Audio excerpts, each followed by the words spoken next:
Dr. Love, o sa ating tagapayo, sapat bang ikasira ng pagkakaibigan ang hiraman ng gamit? Oo. Oo, no? Oo. Masisira talagang pagkakaibigan pag ganyan. To be honest with you, Angel, yun totoo lang ha. Ayaw mong mag-sugarcoat ako dito. Otherwise, hindi na ako si Dr. Love.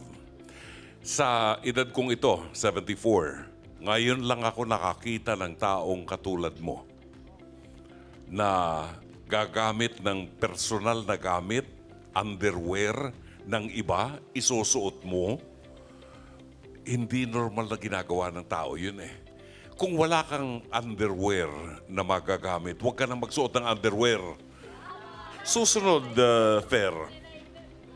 Pag mga panty na ang isasabit mo, huwag mong isabit sa public place. Isabit mo dun sa pribado. No? Ito namang si Angel, talagang gulat ako sa'yo. Kung napautang ka, parang utang na loob pang pinautang ka. Wala kang utang na loob. Binibigyan mo pa ng katwiran yung alam mong mali. No? Dami ko pang sasabihin sa'yo, pero wag na lang. Ang sa akin, aral ito, ha? Ikaw man, ang kailangan dito, delikadeza. Delikadeza. Yung ayaw mong gawin sa'yo, wag mong gagawin sa iba.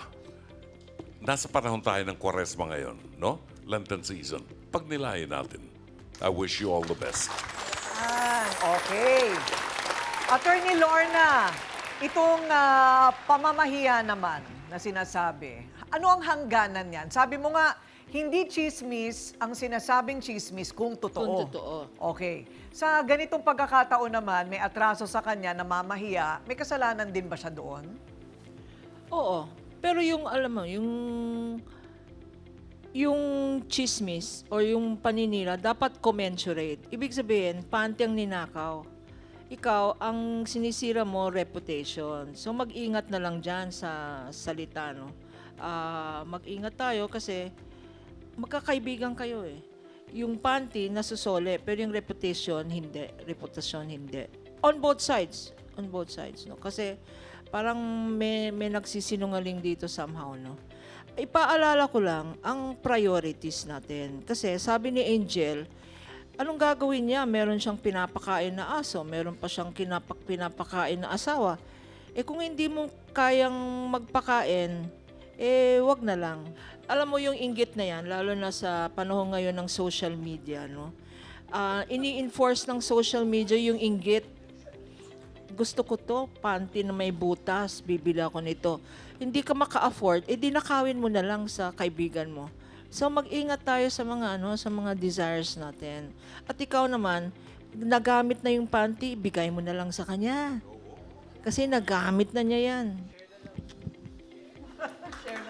Thank you, Attorney Lorna. Doc Camille, yung kaugalian na ganon, palagi ko naman matalino naman itong si Angel, ano? Alam niya kung ano yung tama at mali, ano? Paano ba sila pwedeng mag-usap na wala nang ganyanan, yung ugali ng kumukuha ng hindi malinaw ang usapan ng hiraman at sulian? Paano yan maaayos? Una kasi siguro dapat, Angel, ma-realize mo rin na kinakailangan pag yung mga bagay na personal, hindi talaga yan hinihiram.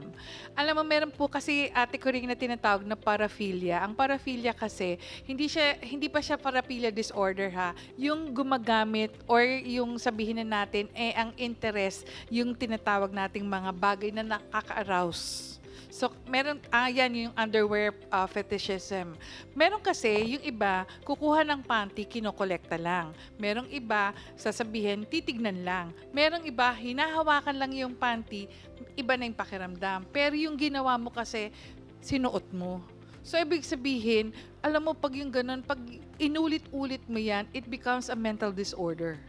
So, sana maintindihan mo na, yun pa lang, na parang aabot ka sa punto na gagawa ka ng ganyan, baka mamaya magkaroon ka ng mental health issue, talagang sabihin na natin, mahihirapan tayo. So sana, pagdating sa pagkakataon yan, alam mo naman kung kailan dapat hindi humiram, lalo ng mga bagay na sinusuot, mga bagay na talagang personal na gamit. Importante talaga dito yung delikadesa. Importante din na ikaw kung ano yung meron ka, maging satisfied ka doon. Hindi kinakailangan mainggit ka para tapos hihiramin mo or kukunin mo isang bagay na hindi naman sa'yo. Okay.